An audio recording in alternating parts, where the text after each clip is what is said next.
Граѓаните од наредниот месец ќе плаќаат за 0,1% пониски сметки за струја, или во пари за просечна сметка од 1000 денари намалувањето ќе изнесува 1 денар.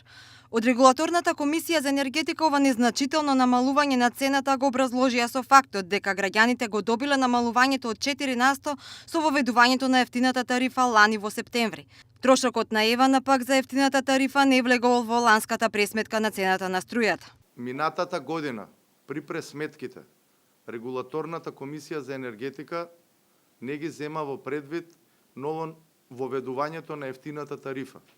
Поради тоа што со воведувањето на ефтината тарифа, потрошувачката на електрична енергија, кога важи ефтината тарифа, се зголеми, а додека во периодите кога важи скапата тарифа, се намали. Новиот прв човек на регулатор на Бислимовски информираше дека со оваа одлука цената на елем за производство се намалува за 3,39%, на АДМЕПСО за пренос се намалува за 5,34%, додека на Ева на Македонија за дистрибуција се зголемува за 2,59%. Причина за намалувањето на цената за производство кај елем се намалените трошоци кај рудниците за 20 милиони евра. Цената за пренос кај МЕПСО пак се намалува поради остварени повеќе приходи од одобреното од регулаторна за ланската година. Додека пак ефтината тарифа ја чинела Ева на 12 милиони евра. Бислимовски не очекува ценовни шокови за граѓаните со либерализацијата на пазарот од наредната година, кога освен фирмите и граѓаните ќе имаат право на избор кој ќе ги снабдува со струја.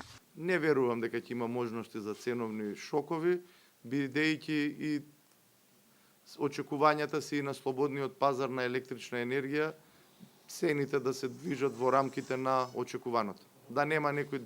Во принцип, се зависи, ние знаете сите дека одреден процент од електричната енергија ја увезуваме, но немаме некои најави за некои промени во тој дел. Но сепак влијанието е надворешно, не произлегува од Република Македонија. Првиот човек на регулаторна потенцираше дека цената на струјата во земјава е најниска во регионот освен од Србија.